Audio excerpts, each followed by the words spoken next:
그래. 나도 너 같은 자식 안 둔 셈 치고 살란다. 엄마는 항상 자기 방식대로만 하잖아. 한 번도 내 입장 생각해 본 적 없어. 내가 네 입장을 모르겠니? 너 아버지 없이 너 하나 보고 평생 살아온 내가 그게 다 부담이었어. 엄마 인생이 불행했던 거 왜 전부 내 탓을 해? 그래. 결국 네 인생에 나는 짐덩이였구나. 내가 안 찾는다고 불쌍한 척 좀 그만해. 그냥 놔줘. 나도 내 인생 살아야 돼. 그래. 나도 너 같은 자식 안 둔 셈 치고 살란다.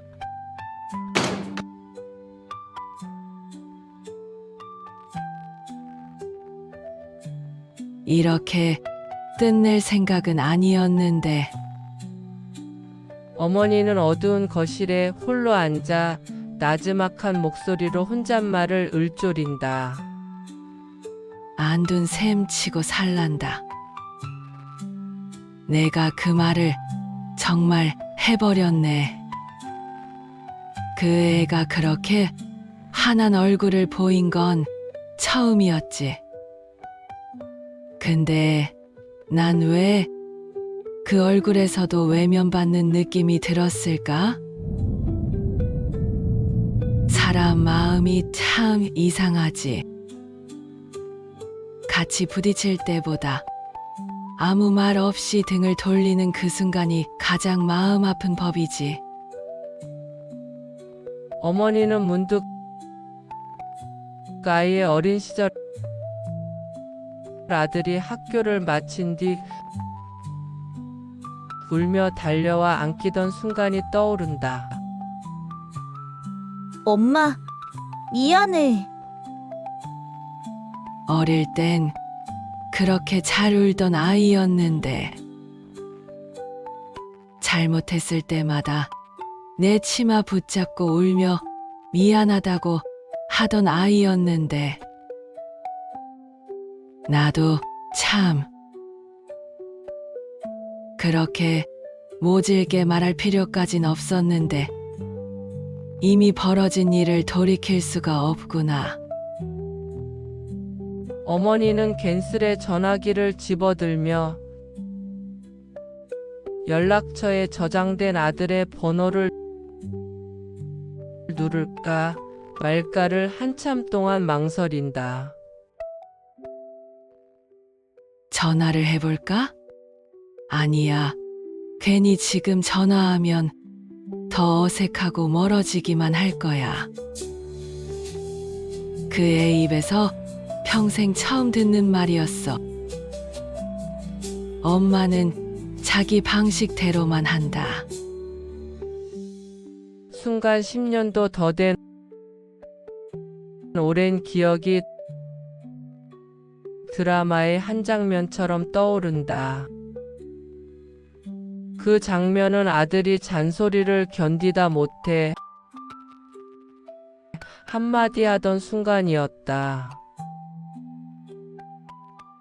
그냥 좀 냅둬, 엄마. 내가 다 알아서 할게. 그 비수같이 날카로운 말이 가슴에 날아와 꽂히자 어머니는 순간 생각이 멈추며 당황스럽고 서운한 감정에 휩싸였던 기억이 떠오른다. 그때도 단어리에 그런 거였는데 더 나은 사람으로 키우고 싶었을 뿐인데 어릴 때 울며 안기던 아이가 이젠 내게 등을 돌리는 어른이 되어 버렸네. 그 아이는 알까?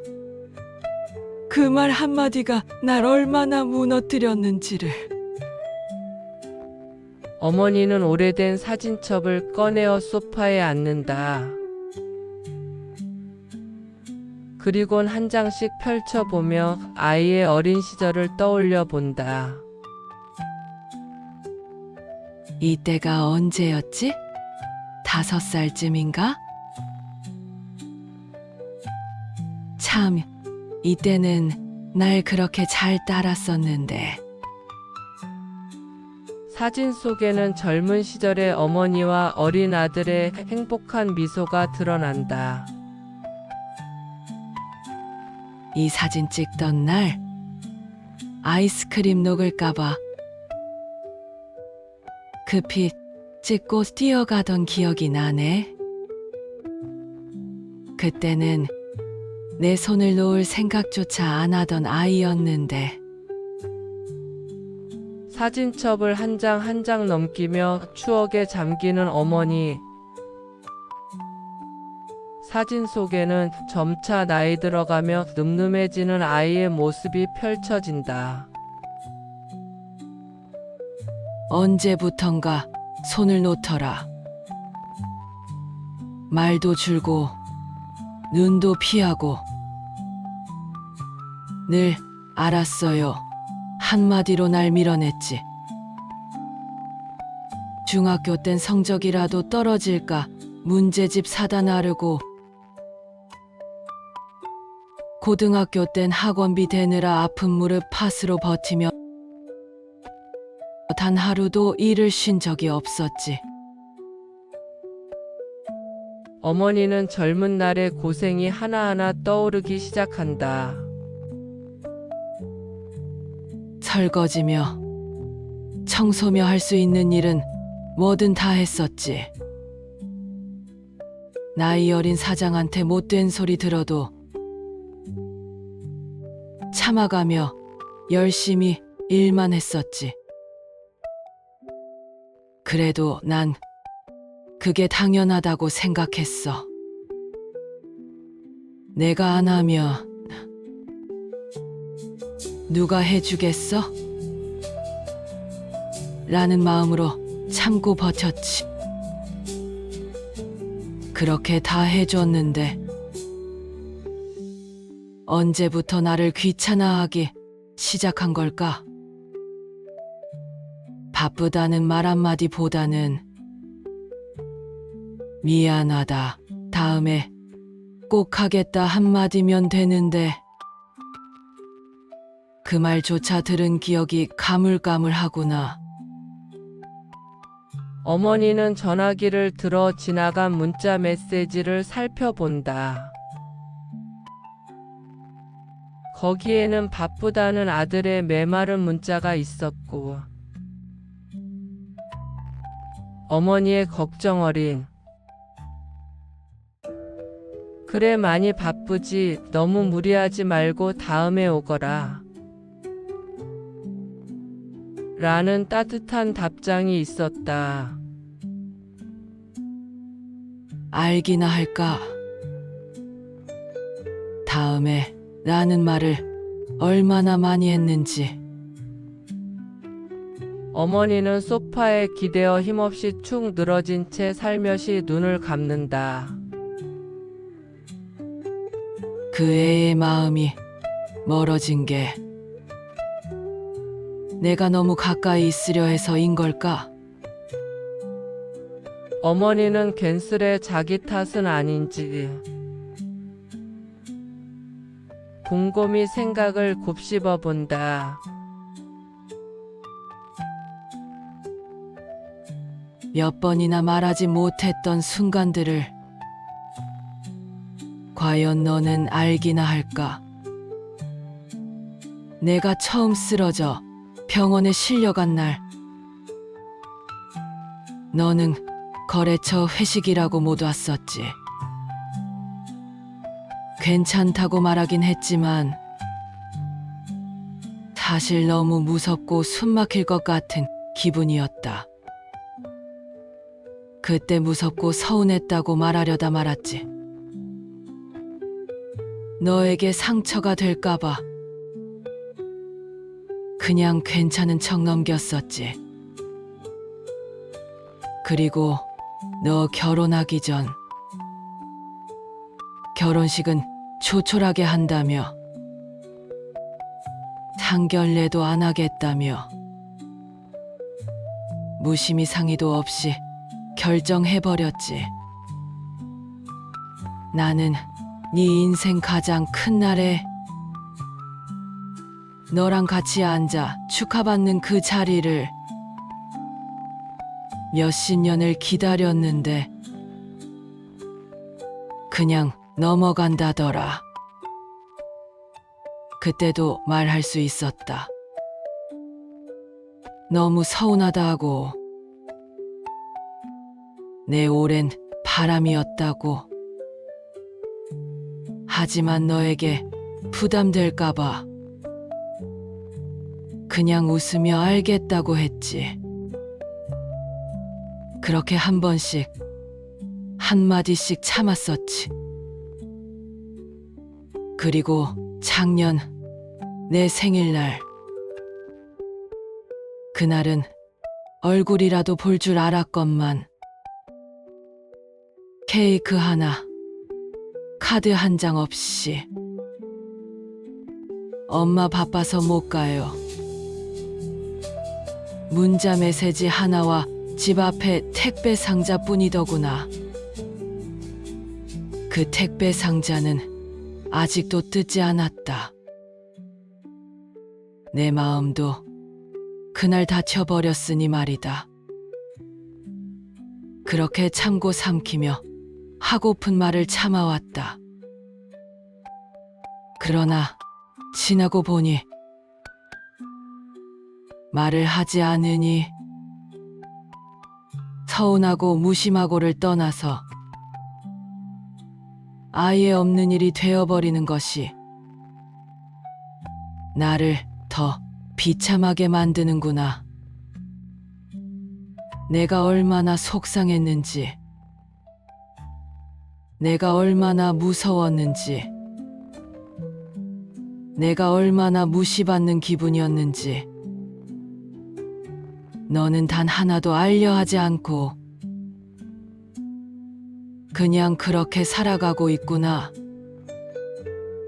참고 사는 게 널 위한 길인 줄 알았건만 널 위해 살다 보니 날 위한 삶이 모조리 없어졌구나.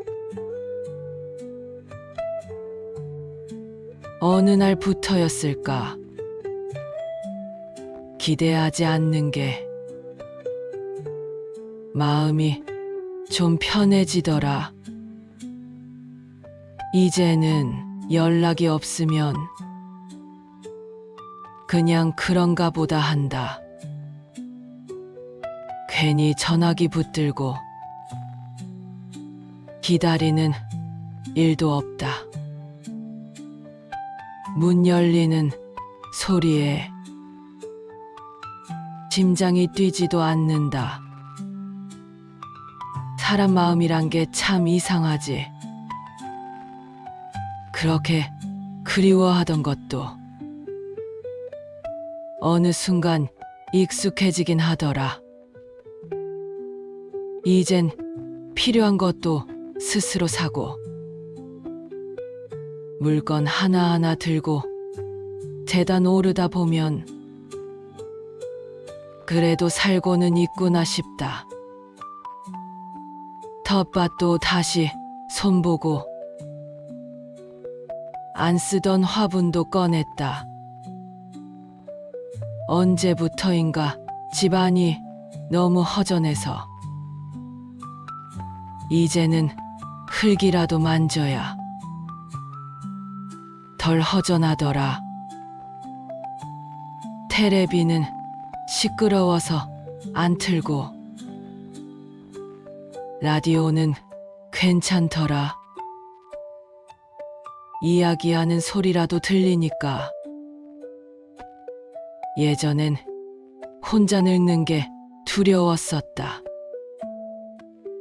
그 생각에 자다가도 벌떡 일어났었는데 지금은 그냥 늙어가는 것도 내 몫이려니 생각한다. 오늘은 김치를 좀 담갔다. 그동안은 널 위해 맵지 않게 했었지. 이제는 날 위해 내가 좋아하는 맛으로